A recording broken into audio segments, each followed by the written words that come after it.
Assalamualaikum warahmatullahi wabarakatuh. Sebelumnya, perkenalkan nama saya Muhammad Wahyudin Ardiansyah dengan NIM 3122101448 dari kelas TI 23A1. Video ini dibuat untuk memenuhi tugas ujian tengah semester, yang dimana mata kuliah kriptografi.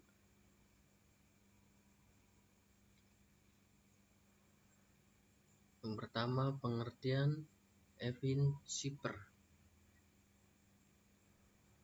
Nah, Evin Shipper ini termasuk salah satu algoritma kriptografi klasik. Dia tergolong substitution shipper, artinya setiap huruf diganti dengan huruf lain, tapi pakai perhitungan matematika. Setiap huruf dari A sampai Z dianggap sebagai angka, mulai dari 0 sampai 25.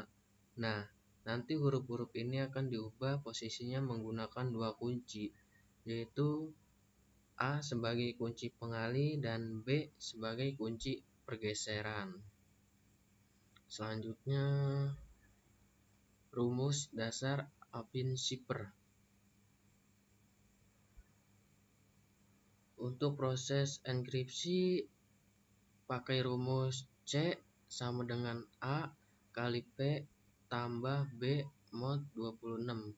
Sedangkan untuk dekripsi pakai rumus P sama dengan inverse A kali C dikurangi B mod 26. Di sini ada keterangan.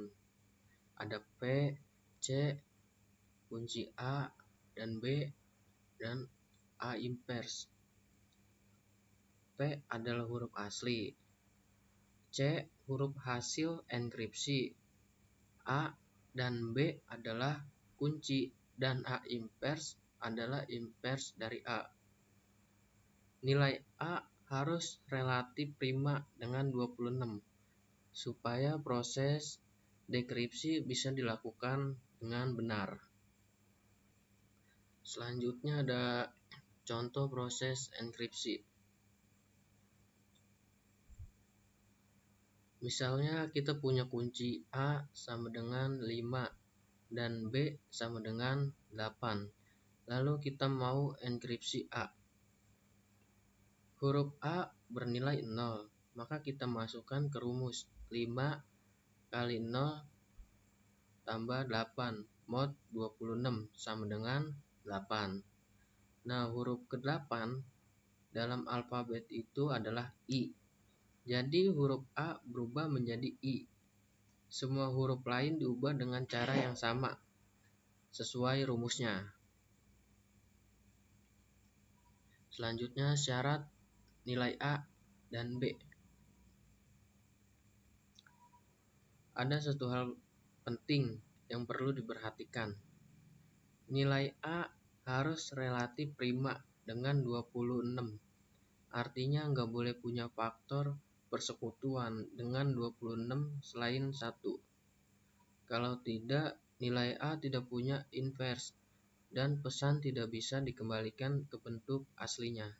Contohnya, kalau kita pilih A sama dengan 13, maka hasil dekripsi bakal gagal dan program akan menampilkan error karena G, C, D 13, 26 bukan 1. Lalu ada penerapan pada sistem token PyPerry. Nah, sekarang kita hubungkan ke studi kasus di tugas saya, yaitu sistem PyPerry. Dalam sistem ini, token digunakan untuk memverifikasi identitas pengguna. Nah, biar aman, token ini harus dikirim dalam bentuk terenkripsi. Evin Shipper bisa dipakai untuk simulasi enkripsi sederhana seperti ini. Tapi untuk sistem keamanan modern biasanya digunakan algoritma yang lebih kuat seperti AES atau RSA. Nah, di sini saya menggunakan VS Code untuk mengimplementasi program AppinZipper. Dan bahasa pemrograman yang saya buat yaitu Python. Di sini saya sudah membuat 3 fungsi utama, yaitu mode inverse buat nyari nilai inverse dari kunci A, Appin encrypt buat proses enkripsi, dan Appin descript buat proses dekripsi. Nah, untuk menjalankan programnya, pertama buka terminal, new terminal. Di sini ketikkan Python.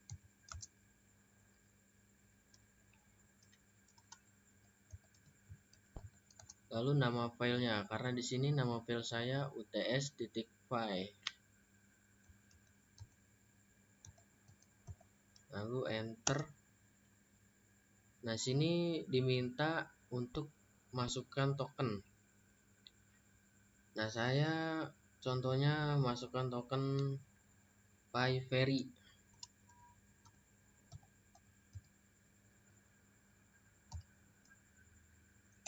Untuk kunci A dan B, saya menggunakan A5, B8.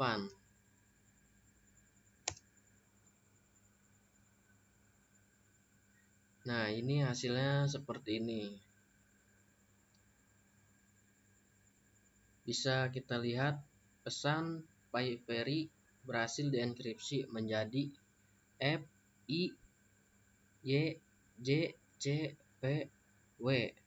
Dan ketika di deskripsi hasilnya kembali lagi ke pesan aslinya, yaitu PyVery ini. Ini tokennya lalu dienkripsi menjadi ini, dan lalu didekripsi lagi menjadi pesan aslinya. Artinya nilai A sama dengan 5 ini valid karena A dan 26 relatif prima. Jadi program bisa mencari inverse-nya dan proses dekripsi berjalan dengan normal. Ini kan untuk yang valid. Lalu saya akan mencoba untuk yang error atau yang tidak valid.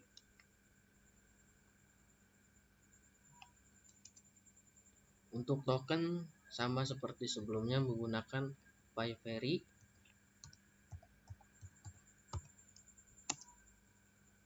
Nah, yang berbeda di sini adalah nilai kuncinya.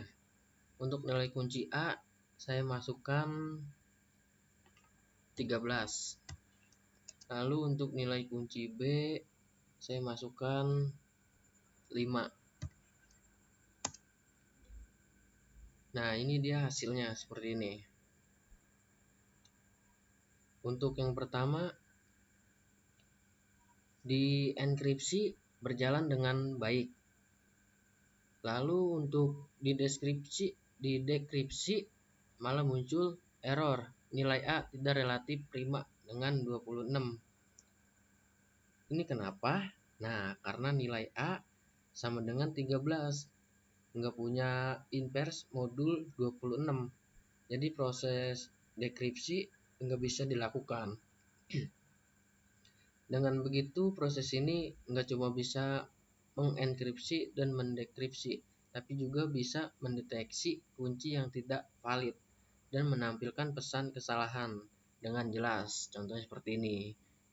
Ini pesan yang valid dan ini pesan yang tidak valid. Artinya kuncinya yang benar-benar harus valid. Tuh. Jadi dari dua percobaan tadi saya bisa simpulkan kalau algoritme AppinZipper ini bekerja sesuai teori. Kalau nilai A valid, enkripsi dan dekripsi berjalan lancar. Tapi kalau nilai A tidak memasuki syarat, maka pesan tidak bisa dikembalikan ke bentuk aslinya.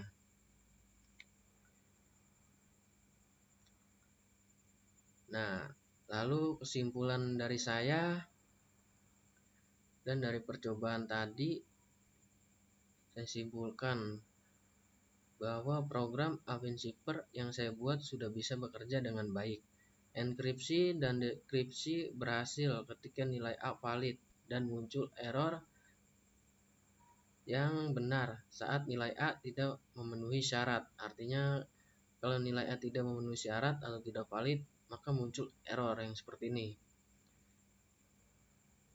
Jadi AppinZipper ini bagus untuk belajar dan enkripsi. Tapi kalau untuk keamanan sungguhan, kita bisa pakai algoritma yang lebih kuat seperti AES atau RSA. Ya, sekian dari saya. Sepertinya segini saja, kurang lebihnya mohon maaf bila ada kata salah atau ucapan. Wassalamualaikum warahmatullahi wabarakatuh.